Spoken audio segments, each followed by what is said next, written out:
Mheshimiwa mgeni rasmi, shughuli hii ya maadhimisho ya mtoto wa Afrika iliamuliwa na Umoja wa Afrika kuadhimisha tukio ambalo lilitokea mwaka 1976 kule Afrika Kusini, wakati huo ikiwa chini ya makaburu, ambapo watoto walikuwa wanadai haki zao za kusoma bila ubaguzi wowote. Utawala wa kikaburu ulitumia mbinu za kikatili na baadhi ya watoto walipoteza maisha. Kwa hiyo iliamuliwa kwamba siku hii ambayo kwa kweli ni tarehe 16 ambayo ilikuwa ni jana, lakini kutokana na sababu mbalimbali tuliona tufanye siku ya leo, tuadhimishe siku ya leo. Tuliona Umoja wa Afrika uliona utoe siku hii kwa ajili ya kila nchi na kwa kila mzazi, walezi na kokote walipo, tutafakari kwa pamoja jinsi ambavyo tunaweza tukalinda haki za mtoto wa Afrika.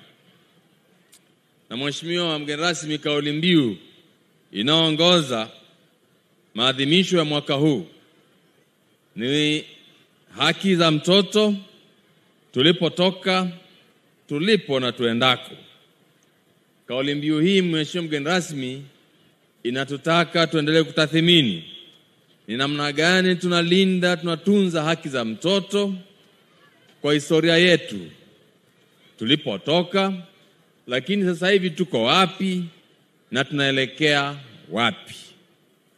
Na Mheshimiwa mgeni rasmi, maadhimisho ya mwaka huu katika nchi yetu yamefanyika kwa staili mbalimbali.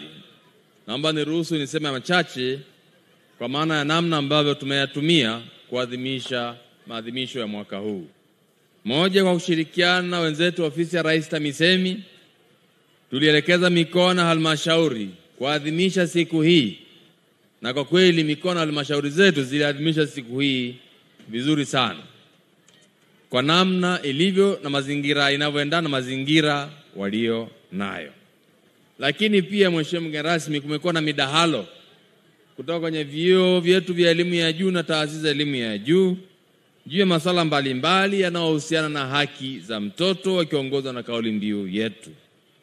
Lakini pia kumekuwa na vipindi kwenye vyombo vyetu vya habari, redio, television, tukizungumzia jitihada mbalimbali za serikali na za wadau mbalimbali katika kuhakikisha kwamba haki za mtoto zinapatikana.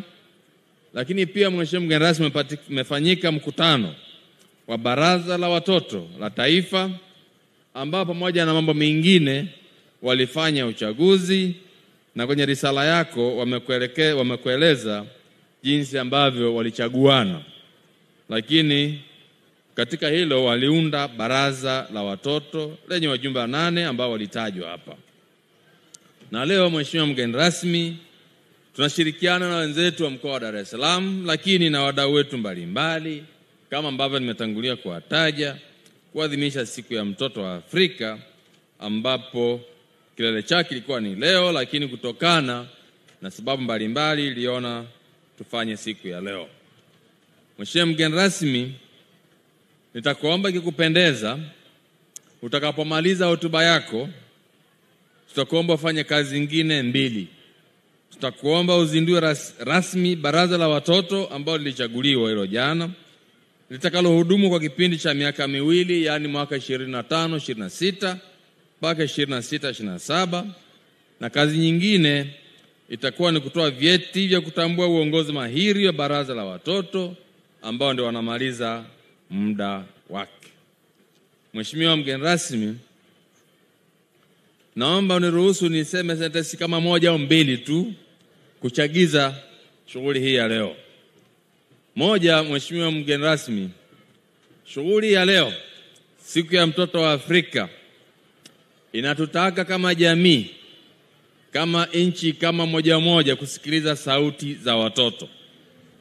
Na Mheshimiwa mgeni rasmi, ukifuatilia risala yao, ngonjera walizotoa, lakini na shughuli mbalimbali, pia na mabango ambayo walipita nayo mbele yako, wanataka sauti zao zisikike. Na bahati nzuri, Mheshimiwa mgeni rasmi, wanataka zisikike na serikali, lakini wao wenyewe kwenye ngonjera na mabango yao, lakini pia kwenye risala yao, wanaona serikali imesikia sauti yao katika kulinda na kutunza haki zao, katika kuhakikisha kwamba wanaendelea kulindwa, kuhudumiwa na kusikilizwa. Lakini pia wametoa wito na wametuhimiza wazazi tuendelee kuwalinda, tuendelee kuwatunza, tuendelee kuwasikiliza.